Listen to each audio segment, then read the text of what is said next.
Passons sans plus tarder, mes chers amis, à la deuxième question qui se pose et qui s'impose.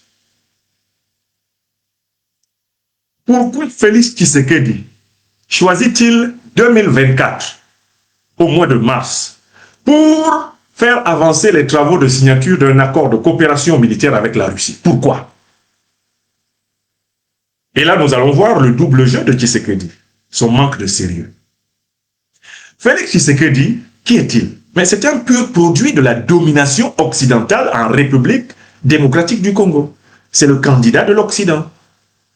C'est l'homme qui a été imposé aux Congolais, non seulement au prix de micmac à l'intérieur, mais également au prix d'arrangement.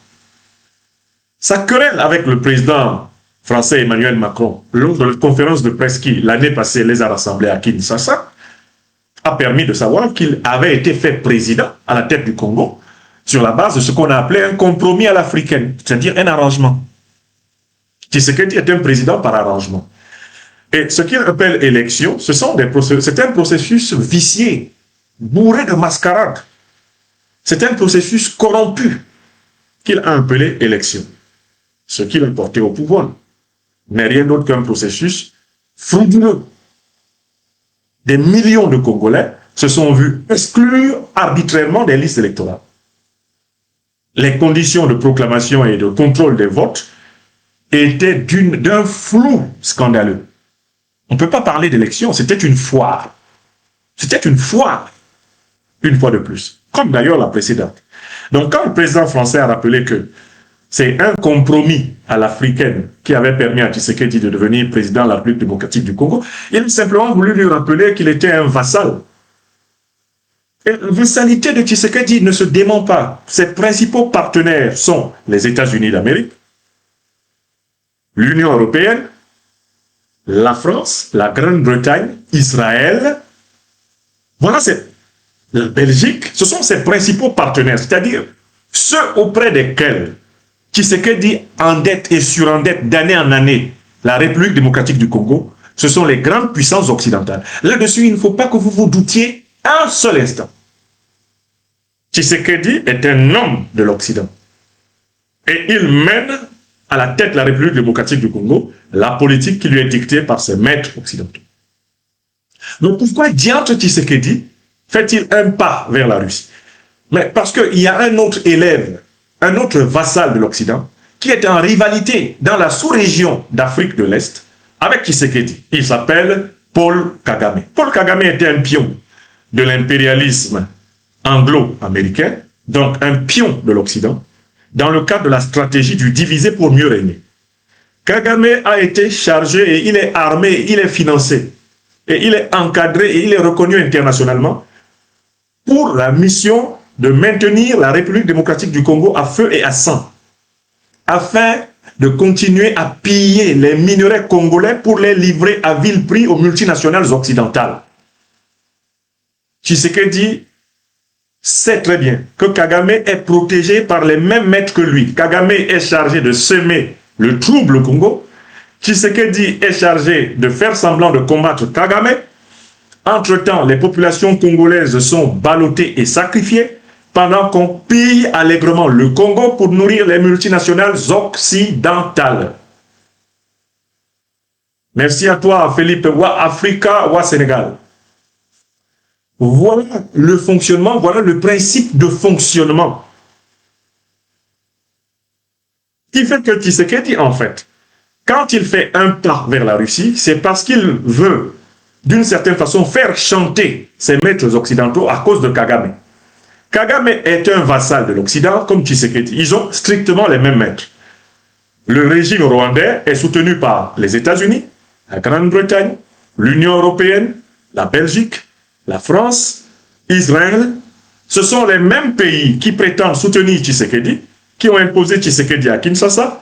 Ce sont les mêmes pays qui ont donné mission à Kagame de déstabiliser en permanence le Congo pour que le peuple congolais, conformément à la lettre d'Einstein à Roosevelt, pour que le peuple congolais ne soit jamais maître des matières premières stratégiques faramineuses dont son sous-sol abonde. Donc, en fait, Tshisekedi fait une bouderie. Tshisekedi fait caca nerveux à l'intérieur de la maison de l'impérialisme occidental dont il est un serviteur. Il essaye de titiller ses maîtres en sachant très bien qu'il est impossible matériellement d'organiser une coopération militaire avec la Russie, pendant même qu'on est protégé par des mercenaires français, pendant même qu'on est protégé par les forces de l'Union européenne, pendant même qu'on a des conseillers militaires américains, britanniques, israéliens à tous les niveaux de son armée, on ne peut pas prétendre mener concrètement une coopération militaire avec la Russie sur le terrain. Donc, l'annonce de ce projet de coopération militaire entre la République démocratique du Congo et la Russie permet à Tshisekedi de faire chanter un peu ses maîtres en leur disant de réduire un peu plus la part de Kagame dans le deal d'Afrique de l'Est. Est-ce que vous comprenez? Est-ce que vous comprenez? Il s'agit d'une saute d'humeur du vassal, du néocolonialisme français, de l'impérialisme occidental, qu'est-ce Tshisekedi envers ses maîtres, pour leur dire de réduire un peu la part qui est donnée à l'autre vassal, Kagame. Vous comprenez? Tshisekedi croit pouvoir ainsi tromper la vigilance du peuple congolais en donnant l'impression d'engager l'action proprement révolutionnaire, et de l'autre côté, il veut obtenir de ses maîtres occidentaux qu'ils réduisent un peu l'impact de Kagame, les avantages de Kagame. Bref, Tshisekedi souhaite une paix légèrement troublée, alors que Kagame, lui, il est pour une paix fortement troublée. Tshisekedi souhaite une paix des braves, alors que Kagame, lui, il adore la paix des cimetières. Kagame veut être le maître de l'Afrique de l'Est. Tshisekedi souhaite être un petit maître de l'Afrique de l'Est et que tous les deux obéissent gentiment aux grands chefs, qui sont les impérialistes occidentaux, l'OTAN, l'Union européenne, les États-Unis, bref, les puissances négrières, colonialistes, impérialistes, invétérées. Vous avez bien compris que Tshisekedi, en réalité, veut gagner de tous côtés. D'un côté, il est protégé par les mercenaires français, il est protégé par les forces et les renseignements généraux occidentaux. De l'autre côté, il leur met la pression en disant « Attention, les Russes arrivent. Si vous ne faites pas reculer Kagame, vraiment, je vais laisser arriver les Russes. » Histoire que ces maîtres occidentaux se tournent vers Kagame pour lui dire « Kagame, tu vois, tu risques de jeter Tshisekedi entre les mains de Poutine, donc fais gaffe, non, non, non, demande au M23 de desserrer les taux sur Goma, de rentrer un peu, non mais le M23, il ne faut pas qu'ils se retirent complètement, ils doivent rester, ils doivent maintenir la pression, mais demandez-leur de quitter certaines positions. » En fait, Tshisekedi comme Kagame vivent de la déstabilisation de la République démocratique du Congo. Leur pouvoir ne vivent que cette déstabilisation. Tshisekedi sait très bien que ce sont les Occidentaux qui, à travers Kagame, déstabilisent le Congo. Et il ne les accuse pas frontalement de le faire. Il fait un pas vers la Russie pour dire à ses maîtres, écoutez, vous faites trop de cadeaux à Kagame, alors que je suis votre vassal comme lui, je demande que vous traitiez Kagame et moi 50-50. Donc, que Kagame n'envahisse pas trop le Congo, il peut envahir un peu quand même, ça va. Et moi, je ne vais pas trop l'attaquer, on va stabiliser une micro-guerre, un petit climat de guerre dans le Kivu, bon, chacun va pouvoir prendre un peu ce qu'il peut, et moi, je serai président. Parce qu'en fait, le but de l'action politique pour Tshisekedi, c'est d'être président. Être président, c'est pour lui la finalité de la politique. Et la jouissance des biens de l'État que procure le statut de président est le but de l'action politique pour lui. Ce n'est pas la transformation du sort du peuple congolais, il s'en fout complètement. On ne peut pas avoir le train de vie de Tshisekedi quand on a un peuple qui est dans la misère que nous connaissons. Ce n'est pas possible. Le train de vie de la classe politique congolaise est aux antipodes totales de la souffrance réelle du peuple congolais. Intéressez-vous simplement à la pyramide des salaires des députés, des sénateurs congolais, et vous la comparez au revenu minimum de la Congolaise et du Congolais. Des Congolaises et des Congolais qui par millions crèvent dans les zones de déplacement, les zones de guerre, les zones de conflit. Comparez ce qu'ils ont par jour à ce que l'élite politique incarné par Tshisekedi, mange à Kinshasa. Kinshasa est prise en otage par une élite de prévaricateurs, d'estomac profond, d'estomac sans fond. Ils se paient en millions de dollars dans un pays dont la population est en train de crever en détail. C'est inacceptable, c'est insupportable. Quand vous étudiez la part que la classe politique prélève dans le budget national pour s'assurer ces conditions de vie, et que vous compariez cela à la vie réelle de l'écrasante majorité des Congolais, vous comprenez que Tshisekedi est vraiment le représentant de la domination.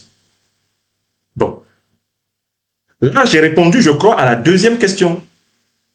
Et ça vous permet de vous préparer à la troisième et dernière partie de mon intervention. Mais qu'est-ce qui va se passer? D'abord, l'accord définitif de coopération militaire n'est pas encore signé. Mais c'est le projet d'accord qui a été validé de part et d'autre. Mais qu'est-ce qui va se passer? Moi, je vous dis que cet accord va être signé. Mais il ne sera pas suivi des faits. Et ça me rappelle un autre accord qui a été signé comme ça dans un super coup de bluff qui s'est avéré un pur coup de bluff. C'est Biya, le dictateur de mon pays natal, le Cameroun, qui s'est levé, il est allé à Moscou en mars 2022, alors même que l'opération militaire russe en Ukraine venait de commencer. Biya est allé là-bas, il a signé un accord de coopération militaire. Alors toutes les commodités, le même accord, par exemple, que le Mali, le Burkina, le Niger, pratiquement ont, Paul Biya a signé. Mais c'était pour mettre la pression sur ces maîtres occidentaux. Parce que Paul Biya sait qu'un certain nombre de groupes armés sécessionnistes du nord-ouest du Cameroun sont financés par les puissances occidentales. Ils sont financés pour déstabiliser le Cameroun parce que la partie du sud-ouest et du nord-ouest du Cameroun est gorgée de pétrole et qu'à travers cette déstabilisation, on veut accéder aux ressources camerounaises à vil prix. Paul Biya le sait. Donc pour les avertir que vraiment lui ne va pas accepter cela, il fait un petit pas chez Poutine, mais il n'est jamais revenu ni avec un militaire russe, ni avec un avion russe, ni avec un navire de guerre russe. Il n'a jamais fait d'exercice naval, il n'a jamais fait d'exercice militaire. Paul Biya n'a jamais véritablement mis en œuvre l'accord qu'il a signé. C'est à partir de l'analyse de l'usage que Biya a fait de son accord de coopération militaire avec la Russie, c'est-à-dire un usage de bluff et de chantage, qui lui a permis de mieux serrer les taux sur les sécessionnistes ambazoniens. C'est là que j'ai compris qu'en réalité, Tshisekedi s'inspire de l'exemple du maître dictateur d'Afrique centrale, Paul Biya. Il fait semblant d'aller vers la Russie, ce qui lui permet de couper l'herbe sous les pieds de son opposition et en même temps de continuer à faire une politique platement néocoloniale. Biya est protégé par l'armée israélienne. Vous ne voyez pas Biya protégé par Israël, allié notoire des États-Unis. Vous ne voyez pas Biya faire venir les militaires russes à ses côtés à Yaoundé. Faire venir les militaires russes pour combattre Boko Haram à ses côtés. Vous ne voyez pas Biya faire ça. Puisqu'il est protégé, en dehors de son bir, de sa garde présidentielle, il est protégé par les Occidentaux. Ce sont les officiers israéliens qui assurent la protection du régime, bien depuis très longtemps. La garde présidentielle, elle a même été dirigée à un moment donné officiellement par les officiers de l'armée israélienne, qui, vous le savez, est une armée alliée et intimement liée à l'armée américaine. Donc, vous ne pouvez pas imaginer que l'on fasse venir des officiers russes, des militaires russes au Cameroun, alors que le régime est sécuritairement lié et intimement lié aux services secrets occidentaux. De la même façon, Tshisekedi dit son coup de bluff, là. Il peut signer comme Biya a signé en 2022, il ne fera rien. Tout ça, c'est juste pour obtenir que l'on baisse l'avantage qui est fait à Kagame, qu'on baisse les cadeaux qui sont faits à Kagame et qu'on les traite un peu tous de la même façon dans l'écurie néocolonialiste et impérialiste occidentale. Est-ce que vous comprenez? Et c'est la même chose que Sassou Nguesso fait. Même Ali Bongo, à un moment donné, voulait aller vers Poutine dans cet esprit. Ce sont des bluffeurs. Vous voyez Sassou, il se lève, il va dire à Poutine, vraiment, mais il n'y a pas de soldats russes. Mais il n'y a pas de coopération, il n'y a pas d'opération militaire russo-congolaise de Brazzaville. Ben, c'est le même modèle que Tshisekedi a choisi, qui est un modèle de tromperie.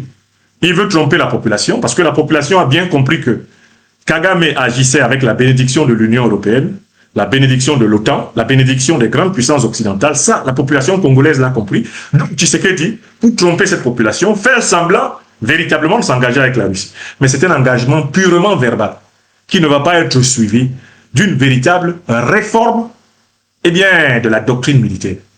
Vous comprenez? C'est du bluff. Parce que pour que Tshisekedi mette en œuvre un tel accord de coopération, il doit révolutionner sa garde personnelle. Il doit faire partie de tous les mercenaires occidentaux qu'il a fait venir. Mais ils ne vont pas partir sans lui organiser un coup d'état quand même. Lui, il est protégé directement par eux. Ils sont son cercle.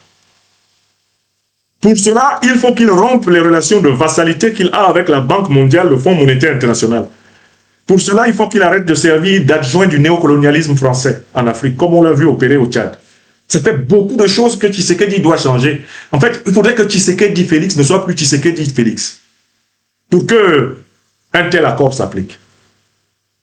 Et j'ai lu le compte rendu de cet accord sur la page de la diplomatie russe. Les Russes sont parfaitement conscients du jeu de Tshisekedi, mais eux, ils sont patients. La Russie, c'est un continent. Vous venez dire que vous voulez coopérer avec la Russie ne vous dira jamais non.